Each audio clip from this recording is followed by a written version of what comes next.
Assalaamu alaikum warahmatullahi wabarakatuh. Jira jirtu hordoftoota kabajamtoota nagaa keessanii fayyaadha.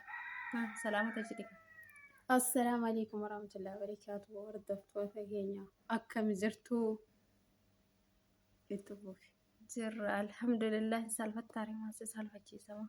Laa wanti salfachiisan jira. Yoo qaqqaanofte jedheeti mana kanaaf haarayaa.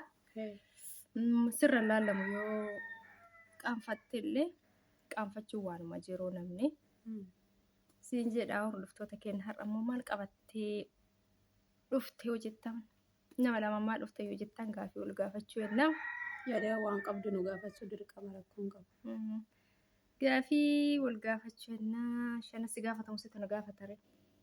Isitti na gaafata. Asi gaafadhu. Ati natti himi. Si gaafadhaa gaafii ishii fakkeenyaaf ati amma heerumtee bultii keessa jirtaa. Jireenya yeroon heerumineetii fi yeroo siingiliitii fi yeroo amma heerumtee kana wal bira qabdee yoo ilaalte kamtu irra raahaadha sammuu keetiifis kabaja keetiifis yaada keetiifis bakka jijjiiramni jiru maalidha mee kanneen lamaan keessatti. Namoonni tokko tokko amma maal jedhanii siingilii wayya hin heeruminaa yoo heerumtan rakkoodha nama mana hidhaa seene jedhanii warreen heeruminuu rakkanuu kana warreen sodaachisantu baay'ataa beektaa miidiyaa kanarratti hin heeruminaa namni heerum akka gizee siingilii san firiin taatanii bakka wanni hunduu fe'aa isin irratti ta'a hin heeruminaadha akkanumatti jiraadha warra jedhanii nama dogongorsiisan fa'aatu jira maaliif ilmi namaa ganamumaayyuu kun kalaqa rabbiiti ilmi namaa walumaa dabalamee jiraachuu fi waliin dabalamee jiraachuun baay'ee ammatamee kanarratti maal jetta akka jechi isaan jedhan kun sirriidha moo sirrii miti kophaa taa'uu wayyamoo heerumanii namaa wal abbaa manaatti walitti dabalamanii ilmoo argatanii bultii ofii qabatanii taa'uu wayya jettaati. Bultii ofii qabatanii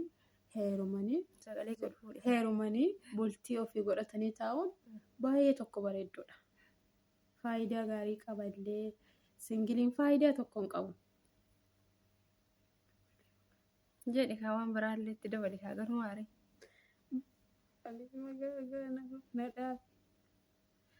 Akkasii isin kunoo heerumanii abbaa manaa gaarii yoo qabaatan kunuunsifatanii kabajanii wajjin jiraachuu wayya jettee. Maaliif namni yommuu bultii godhate bareeda namni jechuun dubartiin kamiyyuu bultii hin qabaanne kabaja hin qabdu maaliif warra isirraa amma kunniin warri jireenya harkaa bade hin heeruminaa heerumuun bu'aan qabu maal warri jedhan warri waan nama hin dhagayinaa heerumuu iyya sinin jenna buleeyyan keenya heerumaa warri karoora heerumaa qabdan. Horaa bulaa lamaan isaatii sadiin ka'a.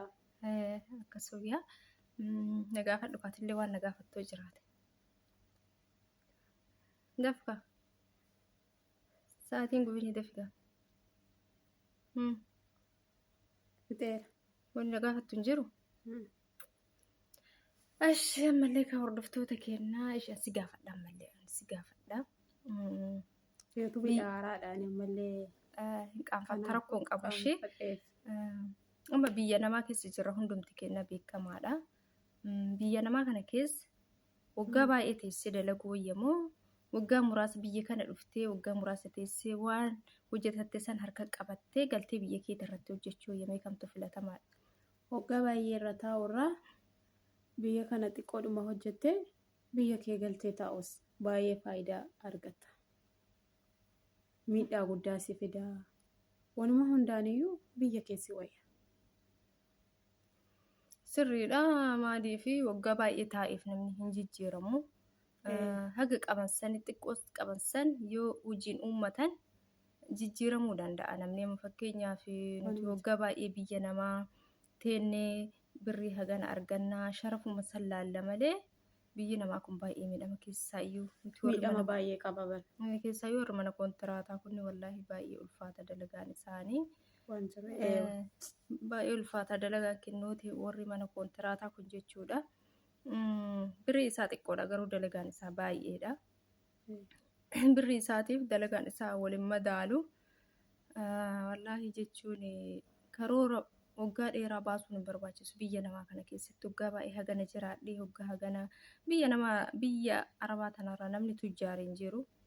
Biyya arabaa tanarraa namni haftaamii ta'e hin jiru. Wallaahi nama biyya keessa dalagatutu caalaa biyya namaa kanarra yoo haa ta'u seeraan dalagannaan jechuudha.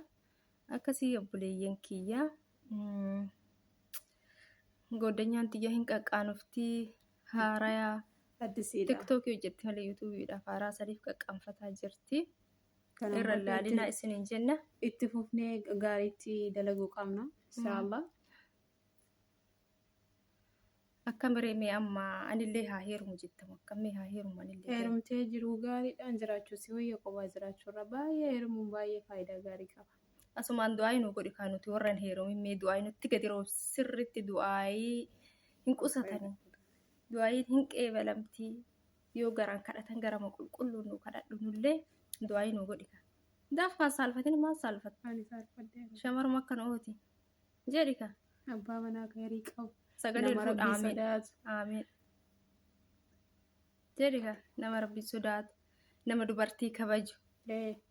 Nama siif abbaa manaa gaarii ta'u ijoollee keetiif abbaa gaarii ta'u.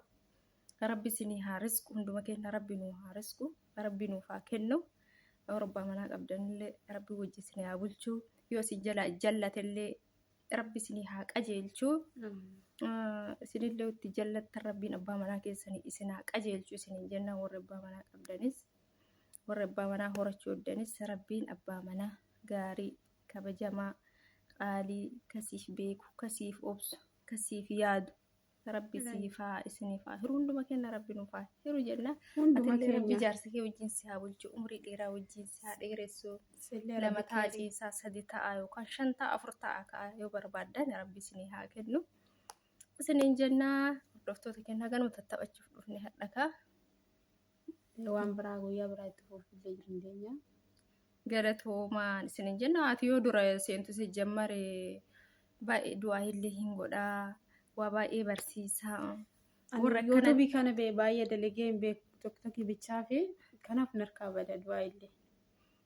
Malee aan obboleeyyan kiyya jibbee fi miti. Warra bultiin odoon ijaaratiin amma sodaataa jiran hin heeruminaa jedhanii warra heeruma sodaachisaa jiran kanneen hin gorsaa. Heerumni bareeda. Bultiin bareedduudha. Bultii jechuun kabajaa raahaadha jedhaa jirti. Akkasii obboleeyyan keenya galatoomaa waan nu dhaggeeffattaniif isiniin jenna. Assalaamu alaikum warahmatullahi wabarakaatuh isiniin jenna. Rabbi isinirraa jiraatu.